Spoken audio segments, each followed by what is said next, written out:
realigned world post-COVID. And the session today will cover two very important areas on securing emerging technologies and restructuring global supply chains. So we are running about 30 minutes late today for the entire forum. So all sessions will run 30 minutes post scheduled time. And, I think we regret the inconvenience caused to everyone. But coming to the opportunity and the positive things that we can achieve, in a post-COVID era, I think I can be right in saying that the world is right now on fire when it comes to digital. I think COVID has accelerated both digitization and digitalization, where we're using digital technologies for everything, and everything's getting transformed at a rapid pace. I think what we have here today with us are four very eminent speakers, joining us from four different parts of the world. We have General David Petraeus, the chairman of KKR Digital Institute, Digital Global Institute, who is joining us from Arlington, Virginia. We have Naushad Forbes, the co-chairman of Forbes Marshall, and the chairman of the Ananta Aspen Center from here in Pune in India. We have Dirk Berghe, the Executive Vice President on Global Sourcing Operations and Regional CEO for Asia, Walmart, joining us from Hong Kong. It's pretty late there. And of course, we have very own Mr. N.K. Singh, the Chairman of the Finance Commission, Government of India, joining us from Delhi. So a very warm welcome to all of you. And we look forward to a very interesting session, as I mentioned, on a topic that is going to be of a lot more significance and meaning in the immediate short term, and also have a tremendous impact over the long-term relationship, not only between India and the US, but at a global stage as well. So I think at a time when people movement between countries may be controlled, I think the flow of data is at an all-time high, and this is going right across the world. So there's, I think, tremendous need on how we as a world will be able to collaborate on cross-border data flow, digital payments, AI, digital identities. What will be the digital rules, the digital economy collaborations? How can we create frameworks that will foster interoperability, ethical governance? And I think we keep talking about how do we really secure the entire area of emerging technologies, so cybersecurity and building trust, I think, in a digital world is going to require a very different approach, as we move forward. So I think therein lies a tremendous opportunity for US and India, I think, to unite the global community to be able to find ways in which this can be built, and particularly at a time when so many technologies are driving not only industry, whether it's blockchain or cyber forensics, machine learning, and so many different things. At the same time, as we are moving for Industry 4.0, and as Japan has highlighted Society 5.0, where technology has come again right in the center of everything. We have the artificial brain and artificial photosynthesis, kind of driving the future of life, new materials.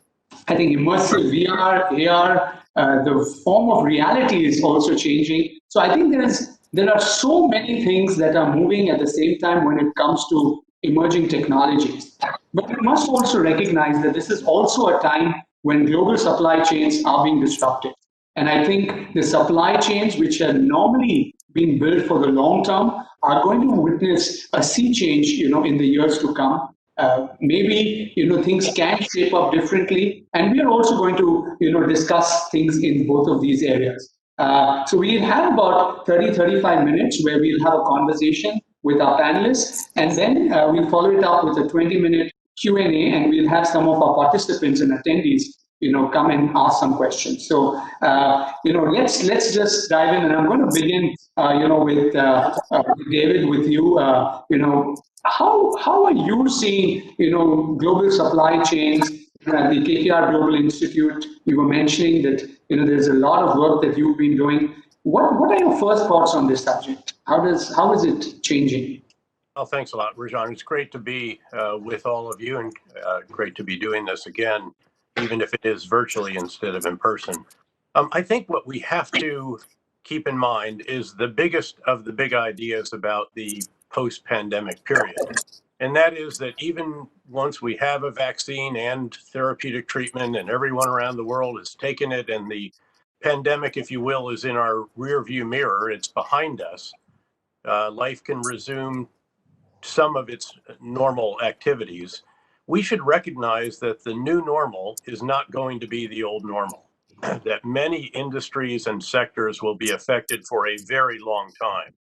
And that it's going to take a very long time for a number of those to come back to anything remotely like what we saw before in those industries and sectors, while indeed in other sectors, some of which you highlighted, and certainly Walmart is taking advantage of this, as are all the others, there's been a catalytic effect with the push to e-commerce, even doing surgery by virtual means nowadays. You know, so many different areas that have just leapt forward.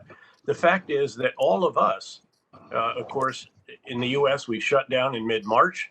Every one of the KKR members went home with an iPad, iPhone, and laptop that had Zoom and MS Teams and WebEx and all these others on it. And we have operated on that ever since. We weren't sure if we could buy a company. As you know, we own about 100 companies around the world, and we have minority interest in another 75 or so. We weren't sure in the beginning whether it would have the confidence without having met someone in recent times, noting that these deals can take many months, if not years in some cases. But indeed, the investment pace has continued. If anything, it has accelerated for us because we were waiting for a cyclical downturn and we got vastly more dislocation, obviously, than that. And we've put well over $30 billion to work just since the shutdown. So, but what we are seeing is that the new normal won't be the old normal when it comes to global trade either. We are seeing the erection of barriers on trade, on technology, on foreign investment, on data, even people all around the world. And this is already obviously having an effect. And we'll see this with supply chains as well. Of course, there were a number of factors already at work that were affecting supply chains. The fact that labor costs in China had been rising as prosperity in China grew naturally led a number of manufacturing firms to look elsewhere for lower cost labor. Some other firms actually saw the advances in robotics and automation and decided, heck, let's just bring it home and use much, much less labor and put it near the design team, and you can actually iterate much more rapidly as well. Then there was the recognition in the wake of the pandemic, of course, that you can't have everything that you need for a particular sector. Let's say it's personal protective equipment that is required for our health workers during the pandemic. It shouldn't all be made in the same region of the same country. So there is also a recognition of the need for diversification in manufacturing locations. And then increasingly this year, we have seen issues of national security intrude on trade and indeed on global supply chains. Issues about concerns of where is sensitive technology made, where is data stored, what should be the concerns about dual use technology, what about issues of foreign investment in certain domestic industries and so forth. And then, of course, you even have some others when it comes to the environmental, social, and governance issues that have always been present, but that we are studying much more intently as we look at different locations, indeed, to diversify supply chains. There's even a question whether this concept, and we use this in the military as well, when I was in uniform, of just-in-time logistics is still valid. You know, this is the idea that you don't want to have huge warehouses full of spare parts and components and all the pieces that are needed to make a finished product. You want to get them there just in time. You want the minimum amount so that you can cut down your warehouse storage and literally the balance that you're carrying there, all of which, of course, costs money.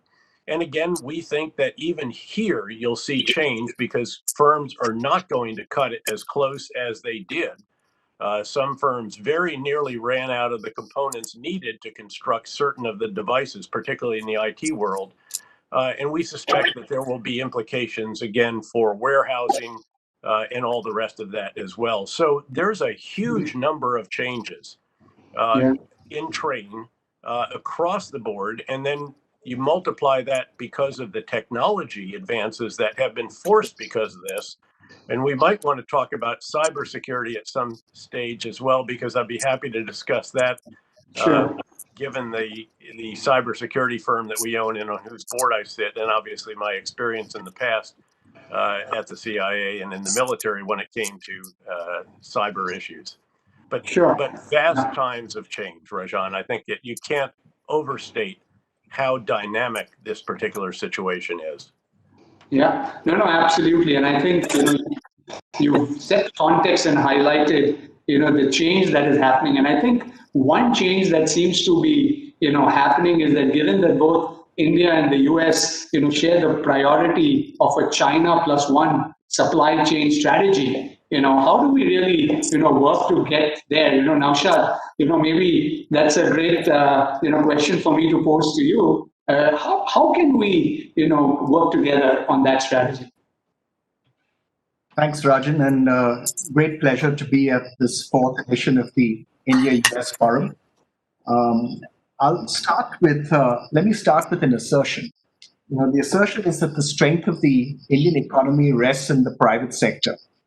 And if that's true of the Indian economy, then there's a second assertion that follows, which is that the strength of the US economy rests even more in the private sector. And this matters because anything that we suggest, including from a policy perspective, can at best change incentives. And these incentives can change and determine to some extent the action that firms take, but ultimately it's firms that will determine outcomes through their action. So we have limited scope to directly influence what firms do. And it's firms that are going to actually build this China plus one supply chain strategy.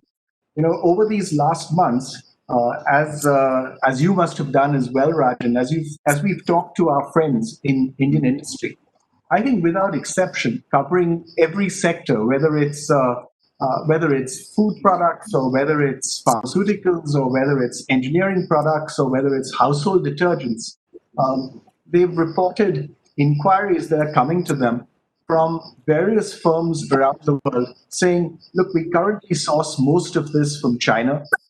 We also want another source. They're not saying at all that they do not want to source from China. They're saying that we want an additional source. So it is indeed a China plus one strategy that everyone seeks. Now, how do we get there? What do we do to tap into this opportunity? Because it's very significant. So I think we should start by recognizing where our strengths lie as a country. And I think India's strengths lie in a very wide and deep industrial sector. When we went into the pandemic, as General Petraeus mentioned just now, when we went into the pandemic, India made no PPEs that could be used that were required to keep health workers safe from the virus. We made very few of N95 masks, and we made almost no ventilators. And in these 7 months, we've gone from making almost none of those to being today the world's second largest manufacturers of PPEs, and now starting to export them around the world as well, to having the supply chain in place to do ventilators on a very widespread basis, both for Indian needs and again starting to explore opportunities for exports. And masks have been something that has just become a normal thing that's available in the market.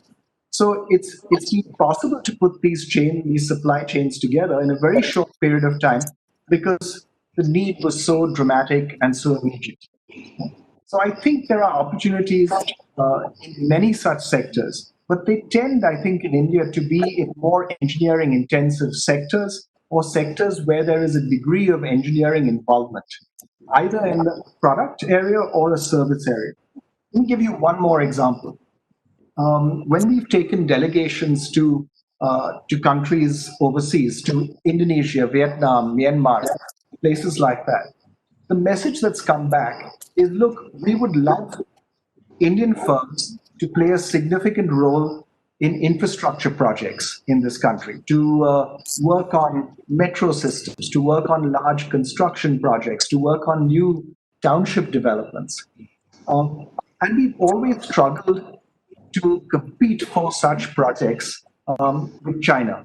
Because when China, for example, decides to do such a project, it can direct the project. The government plays the lead role, it provides the finance, it tells which firms are supposed to be involved in which part of the project, and the whole project gets tied up. That's not the way our economic system and industrial sector works. It's not the way the US system works either. So if we want to effectively succeed against such an opportunity, what do we need to do? How do we put those consortiums together where it's going to be all private firms, one working with the other? Probably, is there a role for an Exim Bank in the financing of such projects? Is there a role for government-to-government lines of credit that can play a part in such an arrangement? And is there a way in which we can identify some lead firms, one on either side, that can play a role in putting such a project together and then drawing in a whole lot of firms from both countries to actually participate in the execution of the project? I think we need to figure out some of these ways forward where private firms can play an effective part in these kinds of opportunities, which otherwise aren't there because we do not go to market as one large homogeneous piece. One last comment. As we actually two more comments. One more is that as we reopen post-COVID, one of the things that we can do to help each other is to establish some common rules. So rules on travel, for example. What kind of travel is possible? What kind of operations of airlines is possible? Can we recognize each other's tests for COVID? Have greater trust and faith in them? These are the kinds of things that can help the world start getting back in operative mode in a smoother and more efficient way. Last comment is that whenever we talk about India-US collaboration, I feel that sometimes we struggle because we have unreasonable expectations of each other. India expects the US to be like Japan, and the US expects India to be like China, in that we expect everything to be quite set up, organized, systematic, etc. And I think we would go further if we expected each other to be like each other. In other words, if the US expected India to be like the US, and India expected the US to be like India, in that we're both noisy democracies. We're not only both noisy democracies, but we're both noisy democracies with polarized politics. And we're not only noisy democracies with polarized politics, but we're noisy democracies with polarized politics with contradictory policies and contradictory statements that are made across different levels of government and between the federal or the union government and the various state governments. So, the US, when I hear US investors who say, well, yes, but your chief minister did this, which seems to be contradictory to what some minister in Delhi has said, my argument is always, well, look at the US. You see exactly the same thing happening. So we should expect, I think, each of us as systems to be like each other. And if we start with that expectation, I think we'll get further, because we will then deal one with the other on the basis of how we're used to dealing at home and used to distinguishing what is really fundamental from all the noise that we otherwise hear around us. That's a great point, Naushad. And private industry actually realizes that has to figure out ways to make that happen. And while government to government will continue, I think the role that companies will play to shape this future is really what is exciting to all of us. And therefore it's a perfect way for me to bring in Dirk with Walmart, right? I mean, you have now set up base in India. You have a very massive plan for India. How are you, looking at, the supply chain scenario? How would you use India as an export base? So many of the things that have been discussed, both with David and Naushad, how are you seeing that happen in India? Thank you very much, Rajan. And first of all, let me thank you for being present here at this esteemed forum with such distinguished panelists. It's my pleasure here to represent Walmart. As you pointed out, India is one of our core markets, having made major investments in homegrown by companies like Flipkart, PhonePe. But we not only look at India as an important home market, we look at also as one of our core markets for exports, production from India. We have been growing over the last 20 years, our exports from India, and we are now roughly at $4 billion cost of goods. And India figures among the fastest growing export countries for us. Exactly as General Petraeus and Mr. Forbes have been explaining, we need the diversification of our supply chain. And we have started up this diversification already more than 10, 15 years ago. So today we work probably in different areas in India. Historically, we have started a lot in the pharmaceutical sector, which is still probably the most important area for us to source from India.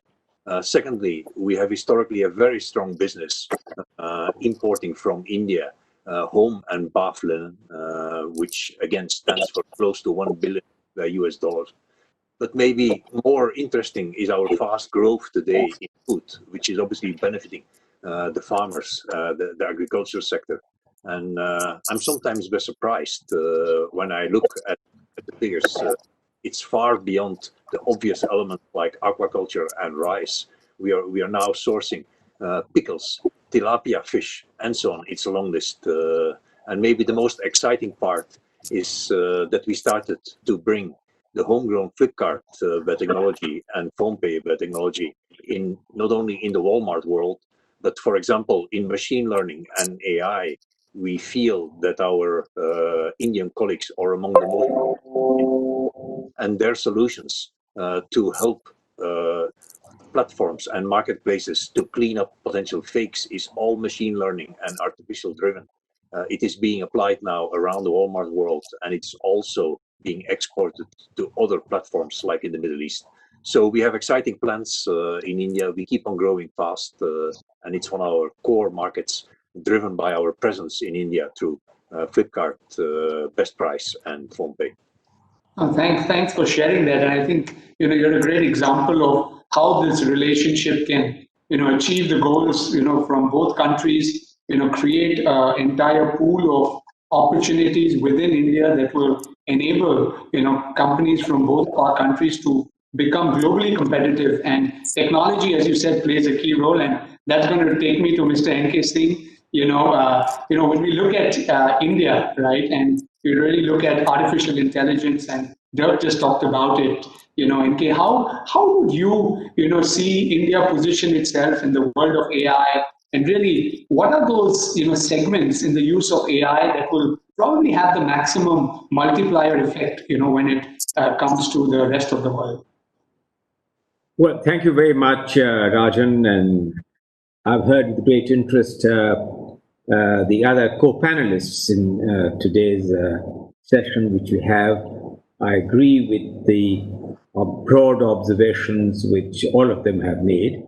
But your question to me is a very specific one, which pertains to India in the era of artificial intelligence and machine learning.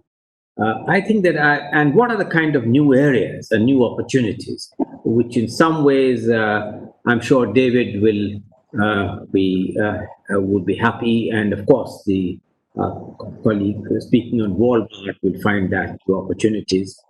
I think that we recognize that the future of India, I agree, first of all, entirely with you, David, that the new normal will never be the old normal, and that it has permanently changed the world in the way in which people think, they act, they interact, they meet, and they conduct business.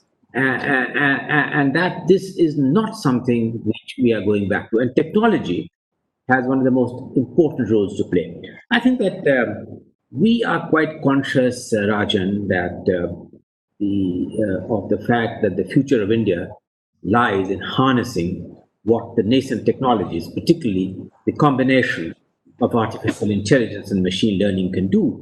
And I take note of the India-US collaborative efforts, particularly in the Prime Minister's new initiative, which was launched 10 days ago, to be called RAISE 2020. RAISE is a short form of Responsible Artificial Intelligence for Social Empowerment. In a certain sense, therefore, this really brings together three webs of it. One, the fact of the new opportunities, to which I'll come to in a minute.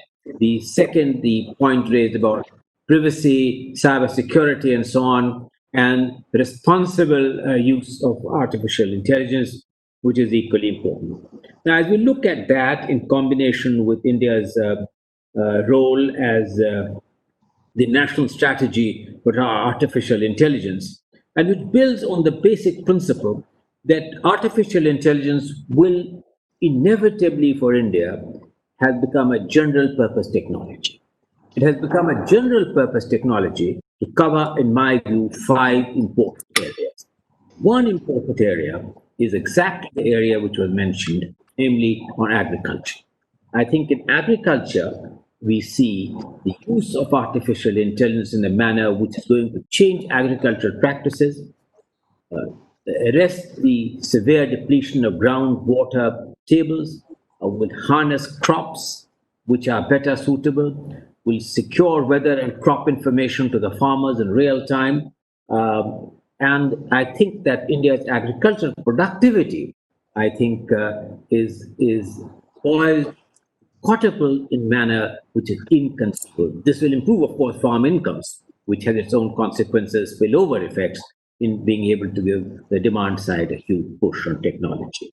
And that, therefore, the last point which was really made by a distinguished participant, my panelist from Walmart, is the fact that on exports, he did mention. Now, my finance commission, of which I had the privilege to be the chairman, we have just decided to allocate large sums of money on export promotion for agro and agro-based products.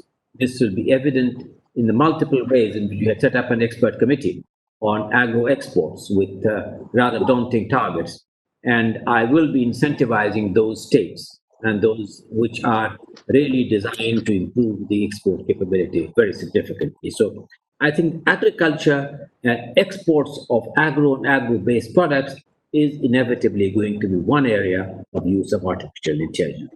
Health sector was mentioned, and the way in which, for instance, we are able to, even in the area of COVID, accelerating the process of preclinical trials, in the whole pharmaceutical and other sectors, artificial intelligence, we recognize is going to alter the way in which this health infrastructure will be positioned, not only to deal with the ongoing COVID, but even in the post-COVID area.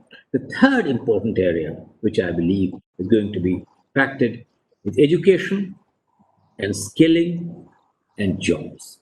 These are exactly the kind of areas with which India and the US are working in close concert, and the way in which the impartation of educational skills by the use of artificial intelligence is already taken shape in a hybrid combination of online, offline, to put it rather crudely, but in more sophisticated ways of harnessing the ability of artificial intelligence in improving significantly educational outcomes.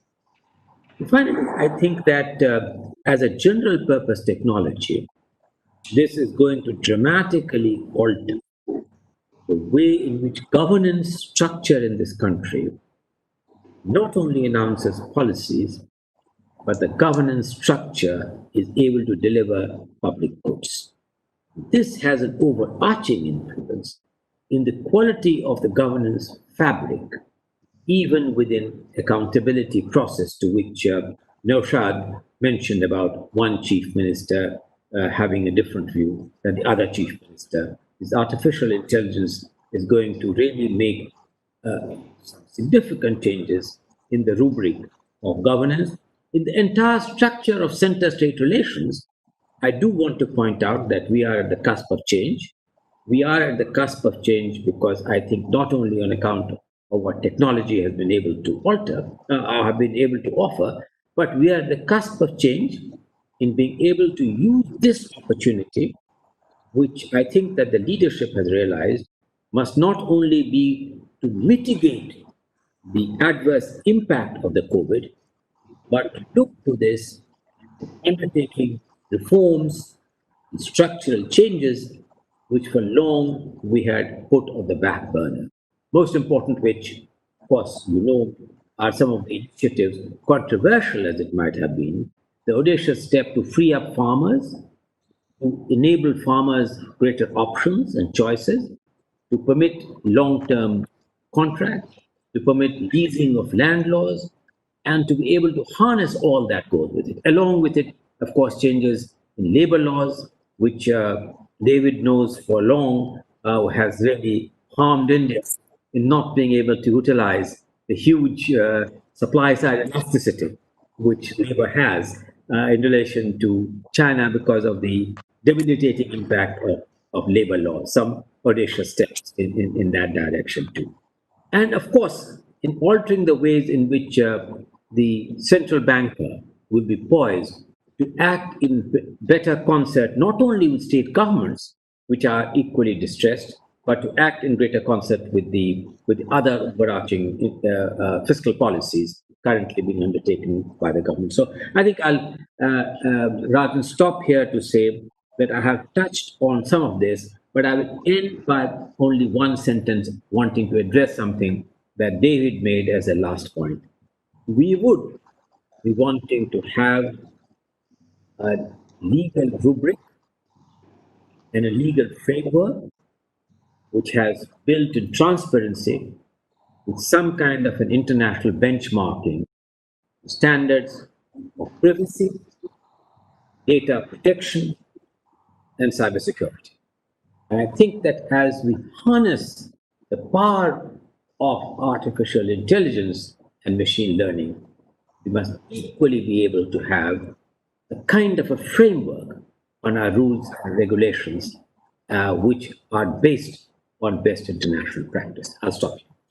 No, thanks for sharing that. And I think, NK, it so well goes with the Prime Minister of India's vision on a self-reliant India, bringing technology at the core of some of the key things that India needs, whether it's agriculture and healthcare. And thanks for setting that context, but also leading to, the importance of cybersecurity. I think, as we've been discussing, as technology plays mainstream and across different technologies, I think there are going to be issues when it comes to cybersecurity, a risk-based approach on how do we really build cybersecurity controls, particularly when we are looking at, small and medium enterprises, what are the standards, what should be the penal clauses if that's not followed, what's the incentive?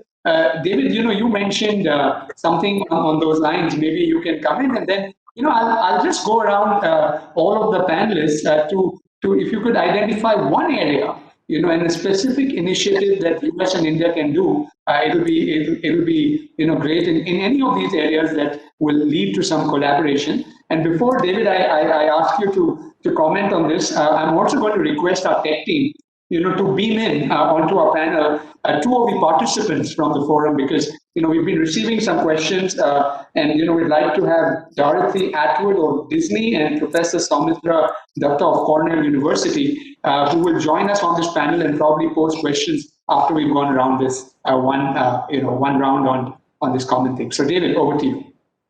Well, I think that the advent of all of us going home, basically, and operating from home, again, by Zoom, MS Teams, WebEx, you name it, all of these different virtual connectivity tools has opened up incredible amounts of vulnerabilities when it comes to cybersecurity. We are all now operating, in many cases, through home routers, switches, etc. And of course, attached to those same routers in our homes are growing numbers of Internet of Things devices, which are well known for having very modest cybersecurity, if that, and in many cases have not even had the original cybersecurity, the password ever changed by the people who are actually attaching these to their routers. And of course, we have our children and others who are all now on the same system through which our business laptop, iPad, iPhone are interacting with what is often very, very sensitive material, data, discussions, and so forth. And so I think the big idea here is that we now recognize, first of all, of course, cybersecurity is C-suite business. It's no longer something just relegated to the IT department or the cybersecurity officer or something like that. Those who are leading firms must dig into this and must have a sufficient understanding to be able to ask what is being provided in various ways.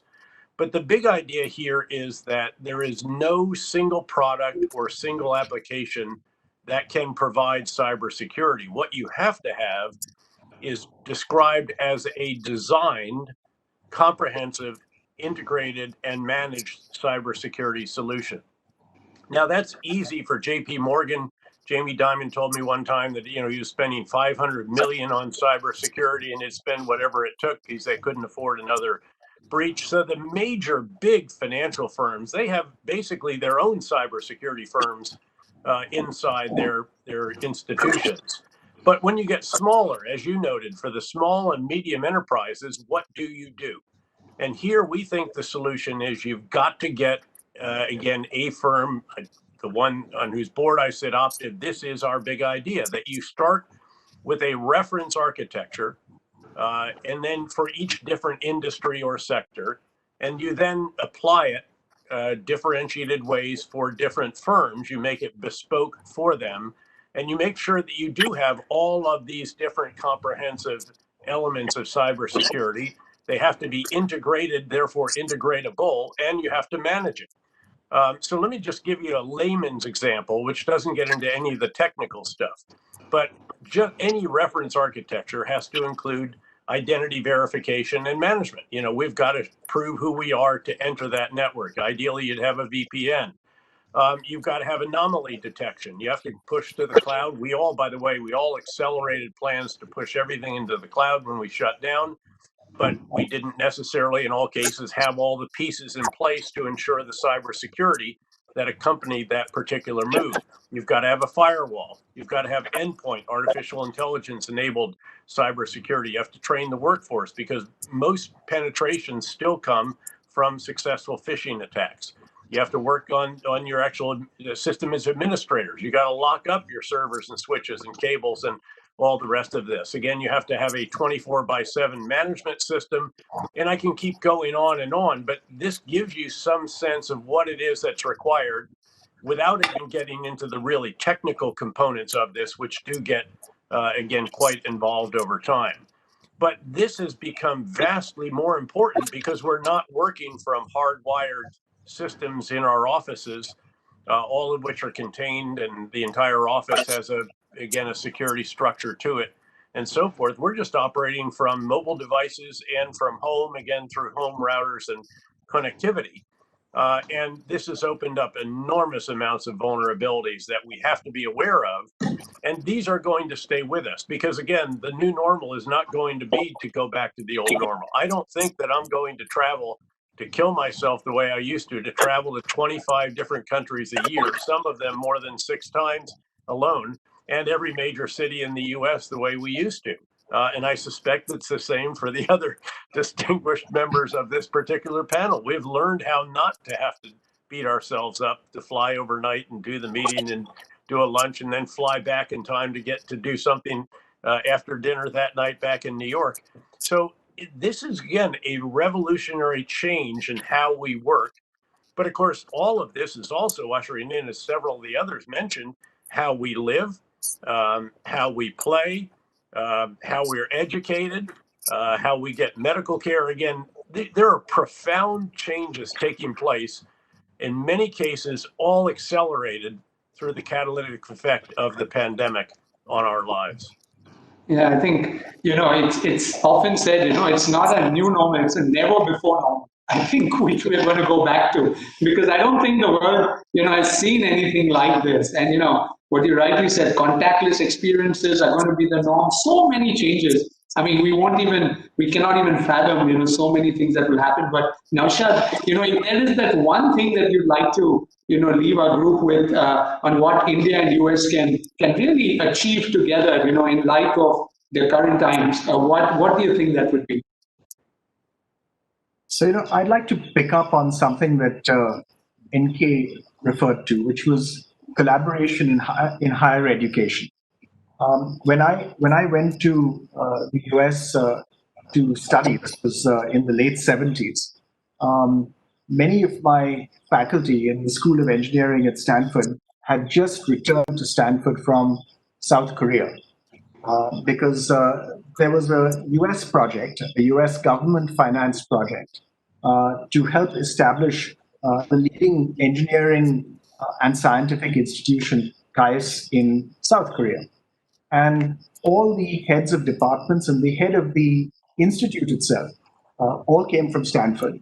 And they chaired departments, and they were there for an extensive period of time. They were there for years, actually, 3 years, 5 years. And they left this running institution that even today is South Korea's leading engineering institution and scientific research institution. Now, if you talk to a friend of mine who used to be the president of Stanford much later on, John Hennessy, he makes the argument that he actually couldn't tell his faculty to do anything if he asked them to say, come and spend a couple of years working with engineering colleges in India. They wouldn't listen. His argument was always that trying to get faculty to do anything is like trying to herd cats. And there's only one way in which you can herd cats, which is that you have to move the food. So the only way in which you can actually get something like this to happen, where you can actually get, good colleges, the wonderful colleges that you have across the US, to play a part in enriching Indian universities, is if you can finance it in an effective way and set up programs where faculty are actually strongly incentivized to spend extended periods of time here, raising the standard of quality that we have in our institutions. There's a huge opportunity and a huge need for us to do that. We produce, as you know, 1.5 million engineers a year. We have some great colleges at the high end, but we have a lot of mediocrity at the mass end of the system. And there's a real opportunity and a real need to raise standards. But I think we would need some kind of an imaginative program like this that would incentivize faculty to move and spend an extended period of time.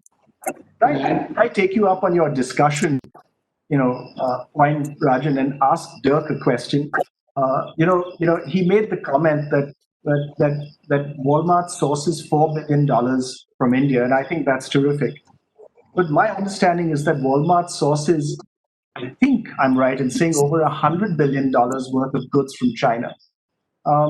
And the question would be, what would it take to source over $100 billion of goods from India?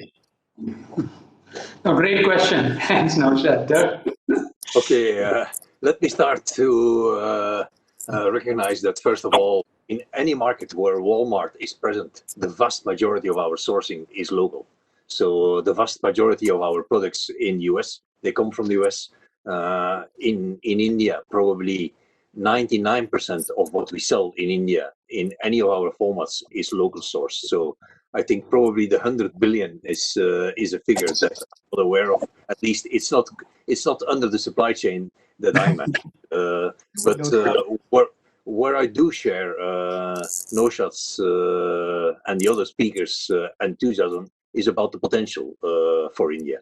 And especially India-US relations. And there are probably two elements that make me very confident. Is first of all the very well recognized improvements that the Indian government has done over the last couple of years in improving the framework, in improving the ease of doing business. This is well recognized around the world. And secondly, also already pointed out by other speakers, it's the very strong entrepreneurship of Indian vendors, manufacturers, entrepreneurs. As Walmart, we try to support that through training programs. We have grassroots programs for hundreds of thousands of sellers on the Flipkart platform. The best ones and the most advanced, we try to train under another program to help them to become exporters. So we believe the combination of the strong framework that exists already in India of doing ease of business and the strong entrepreneurship is very much promising. Probably the one big idea that I could squeeze in, the differentiating element for India to attract more foreign investment and manufacturers.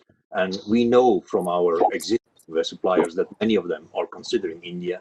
One element that India can bring next to the elements that I mentioned is the big local market. So offering foreign investors not only the opportunity to export, but also to access this enormous and fast-growing local market is going to be probably the biggest differentiator for India to attract even more foreign investment. No, I think that's really the draw that India has across around the world, and it's so good to see companies like yours engaging deeply. And I'll move to Singh, who represents the government in some form, to really see what Naushad said, right? How what can we do? What can the US do? And really, how do we build a very robust opportunity? There is an opportunity here for us to quickly accelerate, all of these things. I'm also going to, sorry, NK, just before that, I'm going to request the tech team to please bring in, Dorothy Atwood and Professor Soumitra Gupta. Soumitra Datta. Yeah, please. Yeah, thank you. Over to you. NK? Yeah. Oh, you wanted me to respond. On to Naushad's question, I must say that, or not his question, I mean his quest, if I may say so. This has been a common quest, actually. So, but one thing I must say, Naushad, that the big difference between the time when I was, for instance, a member of parliament, and I was in a key position in the Parliamentary Standing Committee on Human Resource Development. The issue of opening the Indian conditions for key foreign universities to operate in India, I faced huge resistance at that particular point in time. Now, it has taken a long time, but it takes a challenge maybe of a pandemic of this kind, which has multiple impact. You would have noticed that the NEP 2020, the New Education Policy 2020, and thereafter a more decisive statement of looking at a framework which will incentivize foreign universities to be able to improve the quality of pedagogy in India and to make their presence a genuine partnership. I think that has made a lot of forward progress. And therefore, Naushad, I'm optimistic that this quest, which you and I had for a number of years when we used to go to Stanford together, we seem to be making progress on that. And I fully endorse the idea that we need to really have collaborative arrangements with the centers of educational excellence in the United States to India's great advantage. And this was one area where it could be mutually reinforced. To the point made by, I must say, to the point made by David, I totally agree with you, David, that very large companies can take care of perhaps the issues of cybersecurity. But we are talking a vast majority of companies which do not have the externalities to be able to invest in having, and for them, I rather liked your word, reference architecture, of having some templates in that context. And I think it is that which I was alluding to when I was talking in terms of best international benchmarking and practice on issues of data protection. So I fully share the view that we need to move beyond looking at the concerns of large multinational companies. And you gave one example, which was quite telling. So I must fully score that point. I think on the whole issue of further opening up of the Indian market, which was last alluded to, I think we are making progress. I mean, frankly, the changes in the new agricultural policy are really designed to be able to harness the issues on long-term contract farming, long-term leasing of land, and so on. So they're really basically being designed to move in that direction. And I'm glad that Walmart continues to place its faith on a large and growing Indian market. So I think that the one short point I'd like to end by saying that I agree with my co-panelists, particularly with David, on harnessing technological opportunities, which look currently to be boundless, but looking at the fact that for a long time in the field of international trade, we were taught another word which said, let us not pursue beggar my neighbor policy.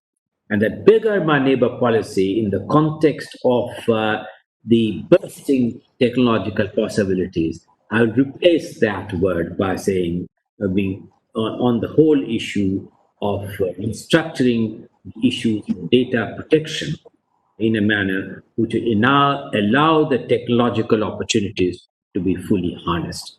And I'll end with this.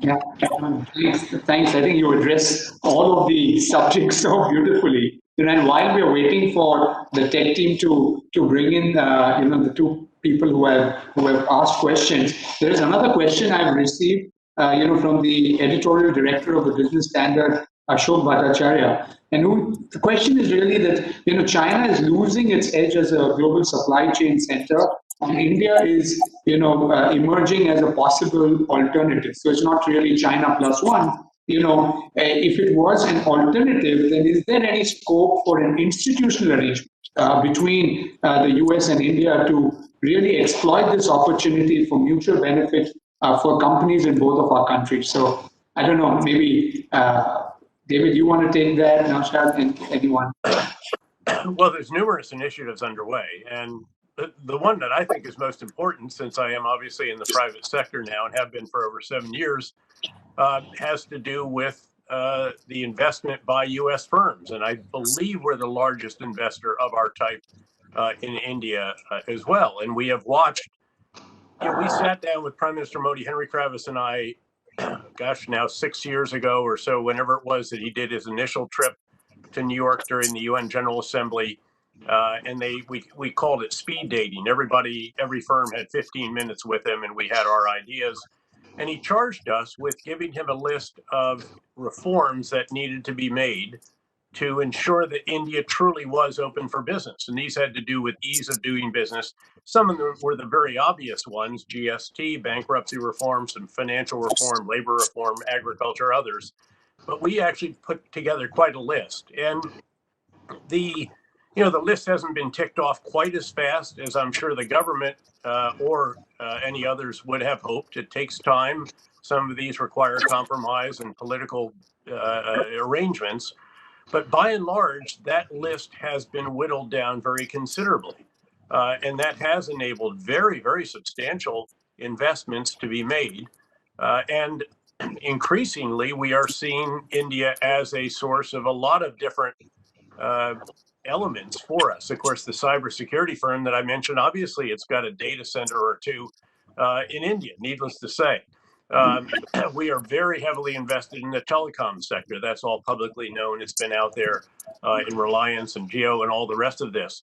So I think the key is, again, getting this kind of attractive market in which there's so much money out there right now, in which money will compete to invest. And that, I think, is the approach that is most important. That's not to mean that the government shouldn't continue its pursuit of infrastructure improvements and indeed a variety of additional reforms, again, that will improve the ability to do business there in a place that, of course, in the past has famously had quite a bureaucracy that one had to navigate to get deals done.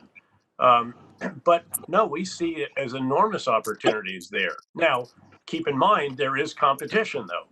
Of course, Vietnam has benefited enormously That has been a huge destination for supply chains displaced because of either labor costs or a variety of other issues, again, from China.